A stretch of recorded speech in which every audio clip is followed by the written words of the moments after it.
जय हिंद बच्चों। आज की कक्षा में हम एक नया पाठ पढ़ेंगे। क्या आपको पता है इस नए पाठ का नाम क्या है? आइए देखते हैं। बच्चों, यह रही हमारे पुस्तक की पाठ सूची। तो बच्चों, इस पाठ में इस पुस्तक में कुल 15 पाठ दिए गए हैं, जिनमें से हमारे द्वारा पढ़े गए पाठ 7 हैं। हमने पाठ 7 दो बैलों की कथा तक पुस्तक की कहानी पढ़ ली है। बच्चों, ऊपर के दो पाठ 1 व 2 हमारी पुस्तक में बदल गए हैं। हमने नई पुस्तक के अनुसार ही पाठ 1 व 2 पढ़ा है। तो आइए आज हम पाठ 8 पंचमढ़ी पढ़ेंगे। इस पाठ को पृष्ठ संख्या 51 में या 51 में दिया गया है। आइए अब हम अपने पाठ की ओर बढ़ते हैं। बच्चों, आपने अपने माता पिता के साथ भारत के कई स्थानों की सैर की होगी। हमारे भारत में अनेक सुंदर और प्राकृतिक स्थान हैं जिनका सौंदर्य दर्शनीय है या प्रशंसा के योग्य है। तो आज हम ऐसे ही एक सुंदर स्थान की सैर का अनुभव करेंगे। पचमढ़ी 28 जून 2018। प्रिय सिमरन, नमस्ते।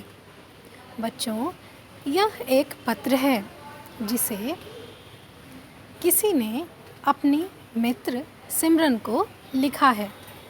उसने यह पत्र पचमढ़ी से 28 जून 2018 को लिखा।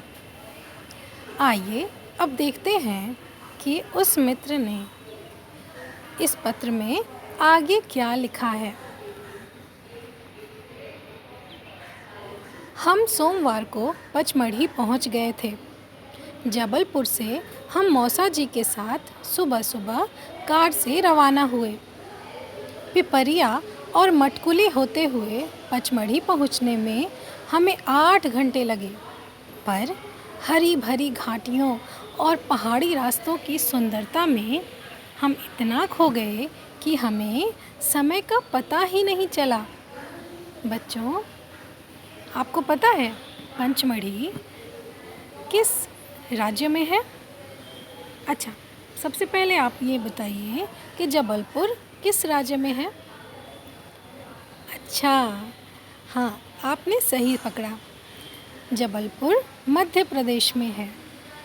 मध्य प्रदेश हमारे भारत देश का एक बहुत ही सुंदर राज्य है, जिसमें ऐसे अनेक स्थान हैं जहाँ पर आप घूम सकते हैं, जो हमें अपने इतिहास से भी जोड़ते हैं। तो देखिए, जबलपुर से पिपरिया और मटकुली ये भी स्थानों के नाम हैं, और जबलपुर एक शहर है, ज़िला है। तो इन स्थानों से होते हुए पचमढ़ी पहुंचने में कितने घंटे लगे? 8 घंटे लगे। यानी कि आप आसान शब्दों में कह सकते हैं कि जबलपुर से पंचमढ़ी का रास्ता 8 घंटे का है, या 8 घंटे सफ़र करके आप जबलपुर से पंचमढ़ी पहुंचेंगे। आइए आगे पढ़ते हैं।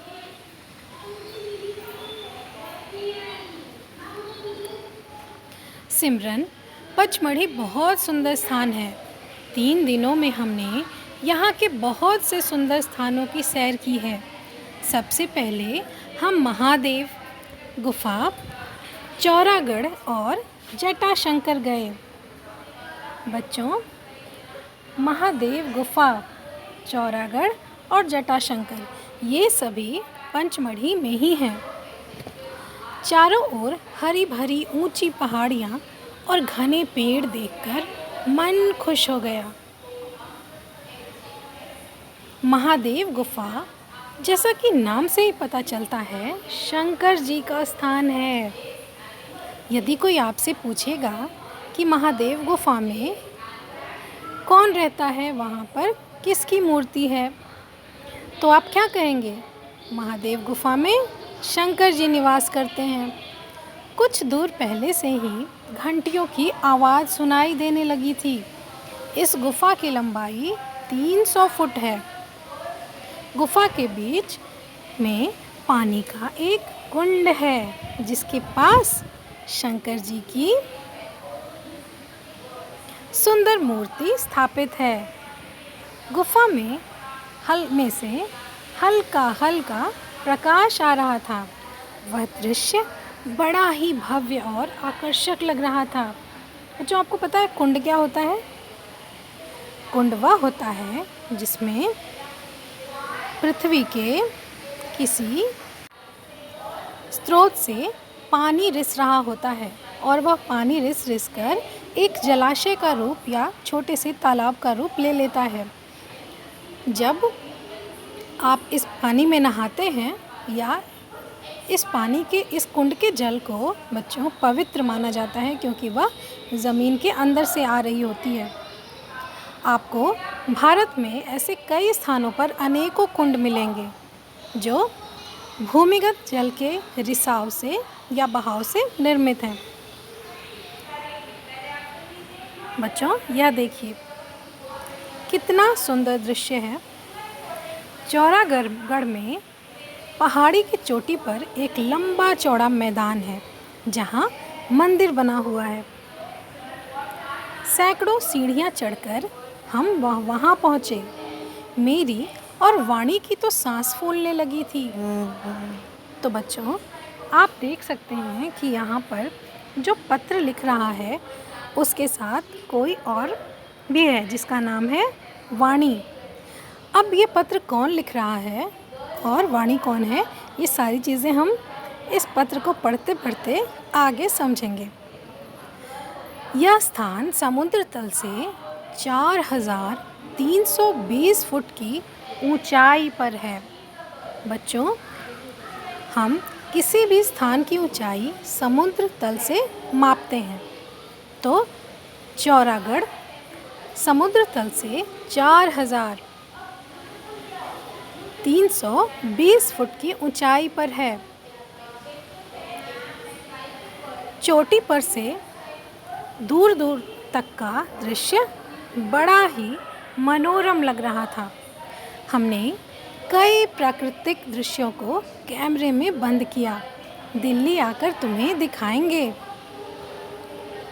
यानी कि जो बच्ची या बच्चा पत्र लिख रहा है वह वापस दिल्ली जाएगा या जाएगी, और उसके दोनों मित्र सिमरन और पत्र लिखने वाला दोनों दिल्ली में रहते हैं।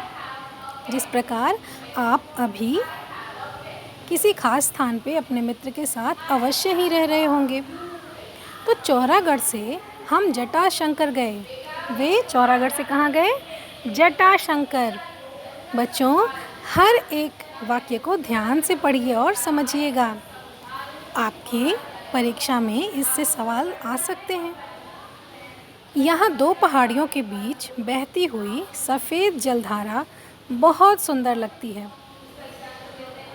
यानी चौरागढ़ से जटाशंकर, इन दो पहाड़ियों के बीच एक जलधारा बहती है जो देखने में बहुत सुंदर लगती है। अगले दिन हम यहाँ के प्रसिद्ध प्रपात बी फॉल गए।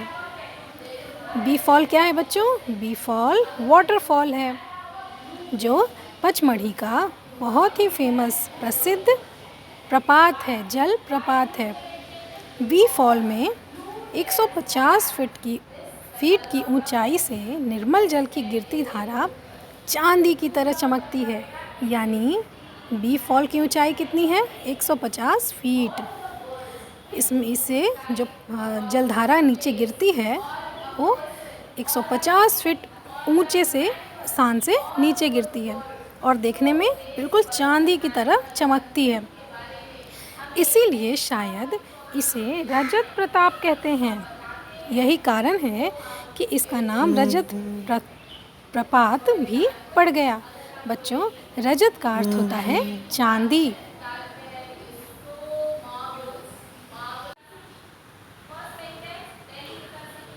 नीचे पहुंचने के लिए हमें 4 किलोमीटर उतरना पड़ा। मतलब कि पहले वे ऊपर चढ़े, उसके बाद थोड़ा नीचे, यानी कि जब वे उस प्रपात यानी कि वाटरफॉल में नहाने गए या उसे देखने के लिए गए, तब उन्हें उसके तल में जाने के लिए 4 किलोमीटर नीचे जाना पड़ा।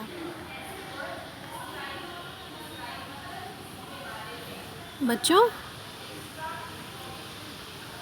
उतर तो गए, पर लौटते समय 4 किलोमीटर की चढ़ाई में हमारी हिम्मत जवाब दे गई। मतलब बच्चों, 4 किलोमीटर उतरना तो आसान हुआ, पर 4 किलोमीटर की चढ़ाई उतनी ही मुश्किल हो गई। कुछ खा पी कर और दम लेकर हम राजेंद्र गिरी गए। बच्चों, गिरी का अर्थ होता है पर्वत। देखिए आगे लिखा है, राजेंद्र गिरी एक ऊंची पहाड़ी है जिस पर दूर दूर तक सुंदर जंगल फैले हैं। मौसा जी ने बताया कि हमारे देश के प्रथम राष्ट्रपति डॉक्टर राजेंद्र प्रसाद के नाम पर ही इस पहाड़ी का नाम राजेंद्र गिरी पड़ा है। तो यदि कोई आपसे पूछे कि पचमढ़ी में पाया जाने वाला राजेंद्र गिरी पर्वत किसके नाम पर उसका नाम राजेंद्र गिरी रखा गया है, तो आप कहेंगे कि हमारे देश के प्रथम राष्ट्रपति डॉक्टर राजेंद्र प्रसाद के नाम पर इसका नाम राजेंद्र गिरी रखा गया है।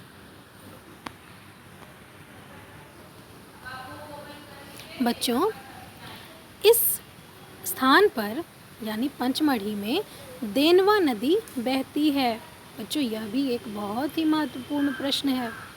अगर कोई पूछे कि पचमढ़ी में कौन सी नदी बहती है, तो आप क्या नाम बताओगे? तो आप बताओगे पचमढ़ी में देनवा नदी बहती है। देनवा नदी के दोनों ओर कुछ ही दूरी पर सुंदर वन फैले हैं। हम इन वनों के अंदर तो नहीं गए, पर मौसा जी ने बताया कि यहाँ कई तरह के जंगली जानवर रहते हैं। बच्चों, नदी के दोनों किनारों पर जो वन होते हैं वो काफ़ी घने होते हैं और उनके अंदर कई प्रकार की जीव जंतुओं और जानवरों का वास होता है, इसलिए वहाँ जाना खतरनाक हो सकता है। अब आइए हम देखते हैं पचमढ़ी में की सबसे ऊंची चोटी। यस, पचमढ़ी में सतपुड़ा पहाड़ की सबसे ऊंची चोटी का नाम क्या है? धूपगढ़। बच्चों, पचमढ़ी में सतपुड़ा पहाड़ है और इस पहाड़ की सबसे ऊंची चोटी का नाम है धूपगढ़। धूपगढ़ की ऊंचाई इतनी है कि वहाँ से बादलों को हाथ से पकड़कर या हाथ बढ़ाकर छू लेने का अनुभव यादगार बन गया। यानी धूपगढ़ इतनी ऊंचाई पर है कि वहाँ से जब सिमरन की मित्र ने बादलों की ओर देखा तो उसे वो इतने पास लगे कि उसने अपने हाथ बढ़ाकर उन्हें छुआ और महसूस किया, और इस समय उसने अपने मित्र सिमरन को याद किया। धूपगढ़ समुद्र तल से लगभग 4,430 फीट की ऊंचाई पर है। बच्चों, आप याद रखेंगे कि धूपगढ़ पचमढ़ी में सतपुड़ा पहाड़ की सबसे ऊंची चोटी है और यह समुद्र तल से 4,430 फीट ऊंची है की ऊंचाई पर स्थित है। यहाँ बादल हमारे सिर को छूते हुए निकल रहे थे। मुझे तो रोमांच आया, मतलब बहुत अच्छा लगा, मज़ा आया। बादलों के हल्के धुएं में खड़े होने के एहसास से ही हम खुशी से पागल हो रहे थे। काश सिमरन तुम भी हमारे साथ होती। अभी तो और कई स्थान जैसे पांडव गुफाएं, डेचिस फॉल आदि देखना बाकी है। पत्र काफ़ी लंबा हो गया है, बाकी बातें मिलने पर बताऊंगी। चाचा और चाची जी को मेरा प्रणाम कहना। तुम्हारी सखी अपर्णा। यस बच्चों, तो ये पत्र सिमरन को कौन लिख रहा था? यह पत्र सिमरन को उसकी मित्र अपर्णा लिख रही थी। आप इस मित्र का नाम व जिस मित्र को पत्र लिखा गया उसका नाम याद रखेंगे। हो सकता है या आपके ओरल में पूछ दिया जाए, है ना, वाइवा में पूछ दिया जाए, इसलिए कहानी का हर एक वाक्य व संवाद आप याद रखेंगे। इसके बाद बच्चों बारी आती है शब्द व उनके अर्थ को पूरा करने की। तो आइए अपनी अपनी कॉपी में आप सभी अब शब्द व उनके अर्थ लिखेंगे। तो बच्चों कॉपी का एक नया पृष्ठ लेंगे, उसके ऊपर माफ़ कीजिएगा बच्चों, शब्द व अर्थ लिखने से पहले हमें इस पाठ का कठिन शब्द भी तो लिखना है। तो पहले हम कठिन शब्द लिखेंगे।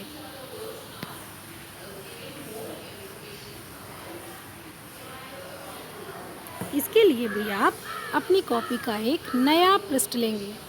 नए पृष्ठ पर सबसे ऊपर लिखेंगे पचमढ़ी, उसके नीचे लिखेंगे कठिन शब्द, उसके बाद संख्या देकर हर एक शब्द लिखेंगे। तो पहला शब्द है नमस्ते।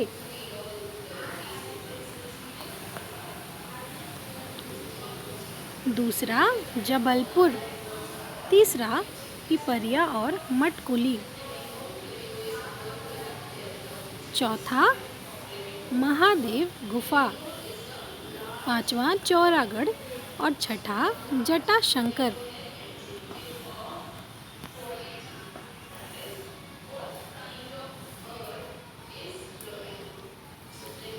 सातवां मूर्ति। आठवां स्थापित। इसके बाद सांस,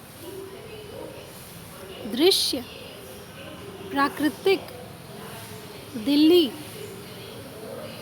जलधारा, प्रसिद्ध, प्रपात बी फॉल। बच्चों इन तीनों को एक साथ लिखेंगे।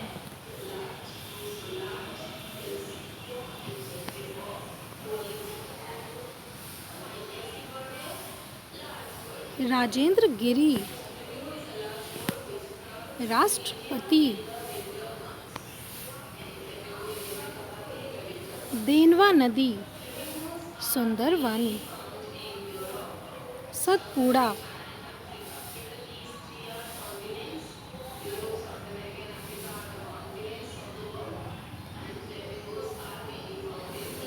ऊंचाई, एहसास, पांडव गुफाएं, डेचिस फॉल, प्रणाम एवं अपर्णा। तो बच्चों यह रहे आपके कठिन शब्द। अब इसके बाद आप लिखेंगे शब्द व अर्थ, परंतु बच्चों अब शब्द व अर्थ हम अपनी अगली कक्षा में लिखेंगे। अभी के लिए आप इतना कार्य करें। अगली कक्षा में हम पुनः शब्द अर्थ व प्रश्न उत्तर के साथ मिलते हैं। तब तक के लिए धन्यवाद बच्चों। जय हिंद।